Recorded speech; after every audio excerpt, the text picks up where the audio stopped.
The new year always brought a sense of fresh beginnings, but this time it arrived with an unsettling surprise. My doorbell rang, piercing the quiet of my small, cozy home. Expecting maybe a neighbor or a late courier, I casually swung the door open. My heart plummeted into my stomach. There, on my doorstep, stood two figures from my past I never wished to see again: my sister, Claire, and my ex-husband, Ethan. Claire, with her ever-present smug smile, looked almost triumphant standing next to Ethan. Ethan's presence was like a reopened wound, his expression a mix of arrogance and false pity. 3 years had passed since I last saw them, and here they were, as if they'd never shattered my world. "Why are you here?" My voice was a shaky whisper, betraying my shock. Claire's laughter was like nails on a chalkboard.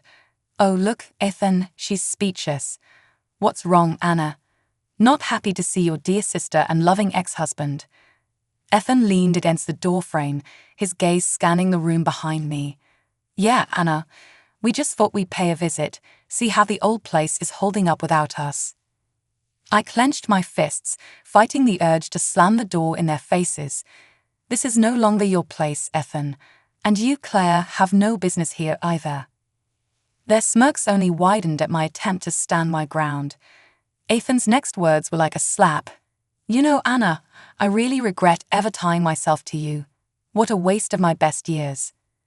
Claire chimed in, her voice dripping with mock sympathy. "Poor Anna, always the underachiever, even in marriage." Their cruel words stung, but before I could muster a response, a voice from behind startled us all. "Who's at the door, Anna?" It was my father, George, whom I wasn't expecting until later that evening. His unexpected presence threw Claire and Ethan off balance. The smirks faded from their faces as they awkwardly shifted their stance. "Dad, you're back early," I managed to say, my voice laced with relief. George's eyes narrowed as he took in the scene before him. "Claire, Ethan, what in the world are you two doing here?" Their composure crumbled, the confident facade melting away under my father's stern gaze. For a moment, there was silence, a tense air hanging between us. It was broken only by Claire's hesitant voice. We just wanted to wish Anna a happy new year." George's disbelief was palpable. "Really? After years of silence, you suddenly remember family ties on New Year's Day?" His tone was icy, hinting at unspoken anger and disappointment. Ethan cleared his throat, attempting to regain his composure. "Well, we also had some news to share, but maybe this isn't the right time." I knew there was more to their visit than just New Year's greetings. Their unexpected arrival, the smug looks, the veiled insults, it was all too familiar. The same old pattern of deceit and manipulation. But this time, I wasn't the same person they had left behind. As they awkwardly excused themselves, promising to return another time, I closed the door with a mixture of relief and dread. Their return could mean only one thing: trouble was brewing once again, and this time I had to be ready. After Claire and Ethan left, the house felt oppressively silent. My father, George, sat across from me, his brow furrowed in concern. "Anna, what was that all about? Why are they back?" I sighed, feeling the weight of years of suppressed memories. "I don't know, Dad, but with Claire and Ethan, it's never without a reason." George nodded, his expression darkening. "I remember how things ended, how they betrayed you. You don't owe them anything, Anna." I appreciated his support, but there was a part of the story that even he didn't fully understand. The depth of Claire's manipulation and deceit went back to our childhood, a time that should have been filled with innocent memories, but was instead marked by Claire's selfishness. "Dad, do you remember my 10th birthday? The porcelain doll Grandma gave me?" I asked, my voice tinged with sadness. George's face softened. "Of course, you loved that doll." I nodded, the memory vivid in my mind. Claire broke it on purpose, but she cried and told Mom it was an accident, that I was the one who knocked it over. George looked surprised. "I never knew that. Your mother always said it was an accident." "That was just the beginning," I continued, the old wounds reopening. She always played the innocent, and I was the one who got blamed. She knew exactly how to manipulate everyone around her. I could see the regret in George's eyes, the realization of what he hadn't seen all those years. "I'm sorry, Anna. I should have seen through it." "It's not your fault, Dad. We were all fooled by Claire's act." I paused, taking a deep breath. Even with Ethan, she played us both. They deserve each other. George reached across, taking my hand in a firm, comforting grip. "What matters is that you're free from their toxicity now. Don't let them drag you back into their drama." I nodded, trying to muster a smile. The conversation with my father made it clear that the past wasn't as buried as I had hoped. Claire and Ethan's return wasn't just a simple visit. It was a harbinger of more turmoil to come. That night, sleep eluded me.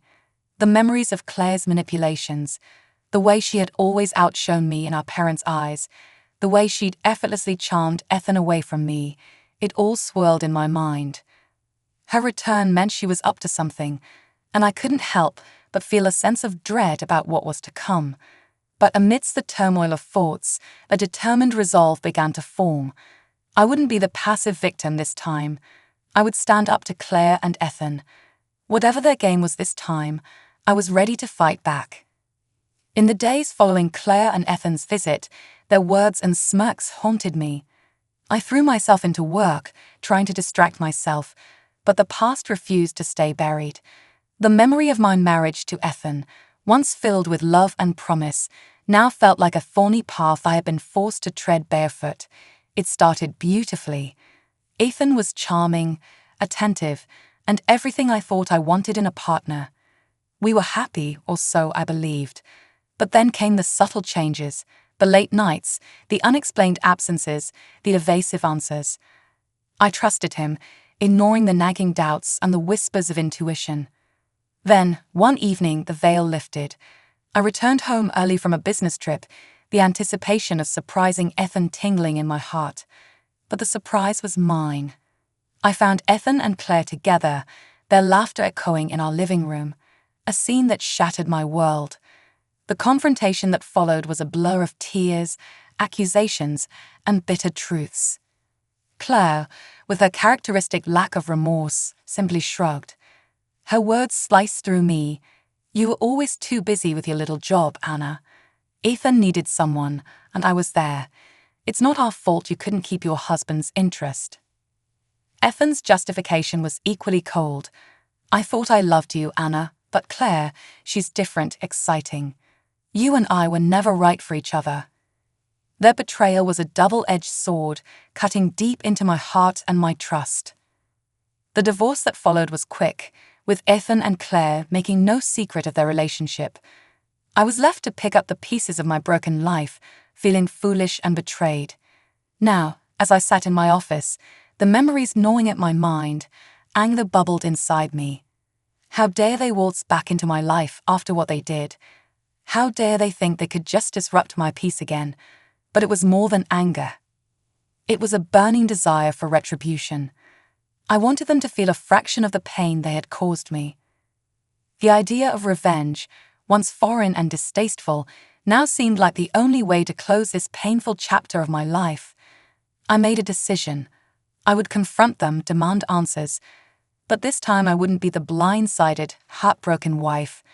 I would be strong, unyielding. They had underestimated me once. They wouldn't make the same mistake again. I picked up my phone and dialed Ethan's number. My voice was steady, my resolve firm. "Ethan, we need to talk.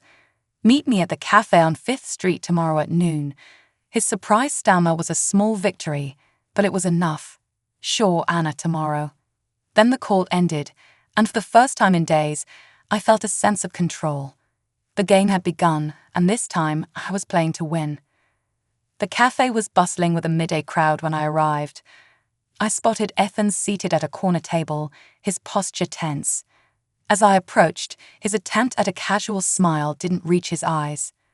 "Anna, thanks for coming. I wasn't sure you'd want to see me," he started, his voice laced with faint concern. "I don't," I replied sharply, taking a seat across from him. But I need answers. Why are you and Claire back in my life? Ethan shifted uncomfortably. Look, Anna, things haven't been great for us. After we left, we had some tough times. I felt a bitter satisfaction seeing him uneasy.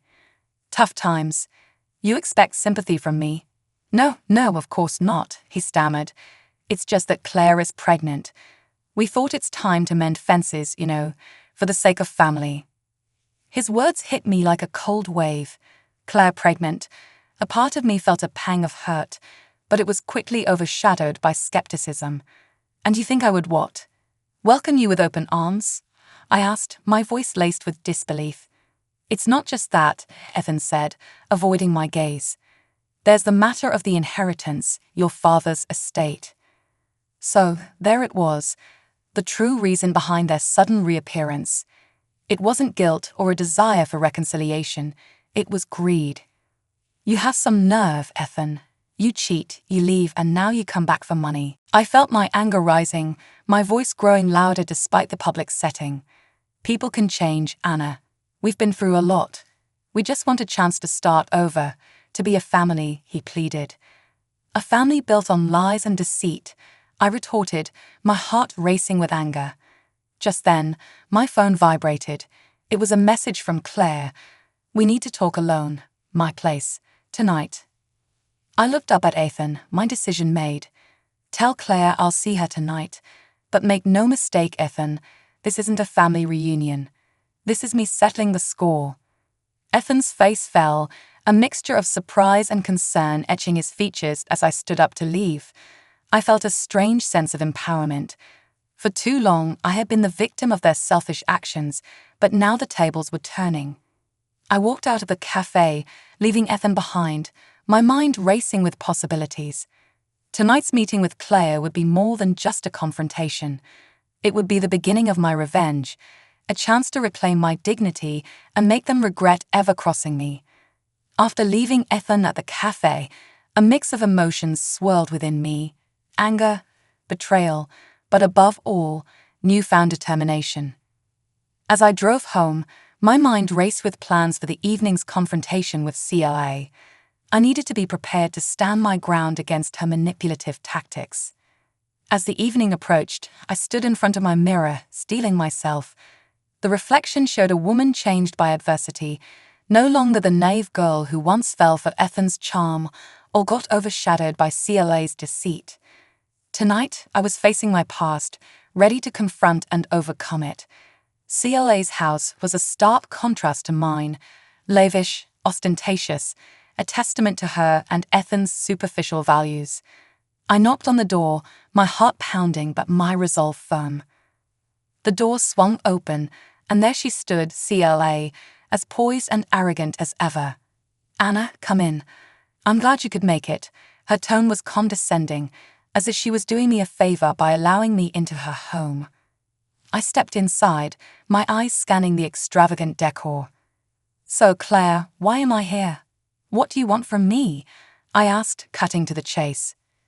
CLA led me to the living room, her movements graceful yet calculated. I wanted to talk to you, sister to sister. It's been too long, and with the baby coming, I thought it's time we bury the hatchet. I almost laughed at her audacity. Bury the hatchet after you stole my husband, and now come back for my father's inheritance.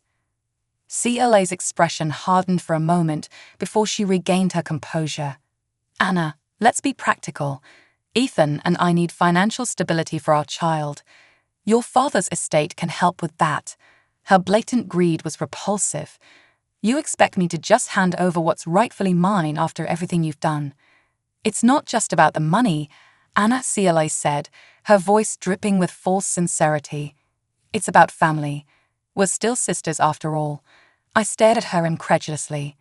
You lost the right to call me sister the moment you betrayed me. There was a silence, a tension that hung heavily between us. Then CLA's facade cracked, her true nature surfacing. Fine. If you're going to be selfish about it, then let's talk legalities. You know Dad's will favors the first grandchild.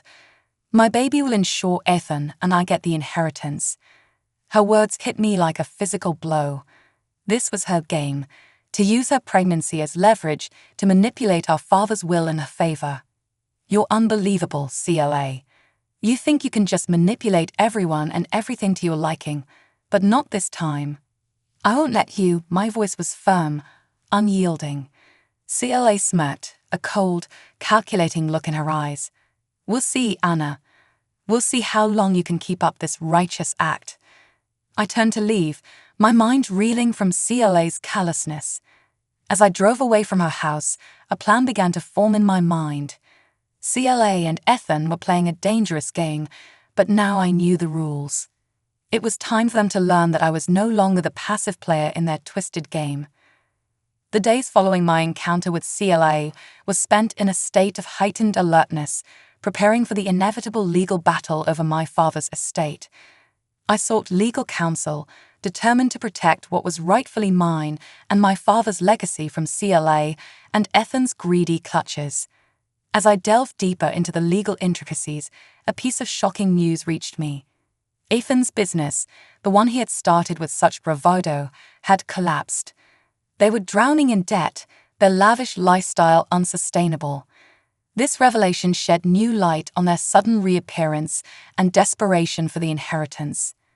I met with my lawyer, a sharp-witted woman named Miss Harper, to discuss our strategy. They're cornered financially and legally, she said, scanning the documents. Your sister's claim about the will favoring the first grandchild doesn't stand on solid legal ground. We can fight this. Her confidence was reassuring, but I knew CLA and Ethan wouldn't give up easily. They were like cornered animals, unpredictable and dangerous. My resolve was tested sooner than expected. One evening, as I returned home from work, I found CLA waiting on my doorstep. Her expression was a mix of defiance and desperation. Anna, we need to talk, she said, her voice uncharacteristically shaky. I eyed her warily. I have nothing to say to you, CLA. This matter is now in the hands of lawyers. She stepped forward, blocking my path. Please, Anna, I'm not pregnant. It was a lie.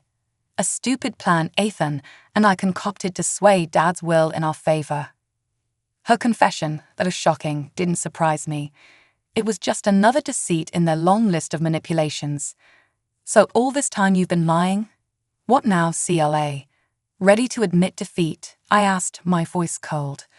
CLA's eyes welled up with tears, but they didn't move me.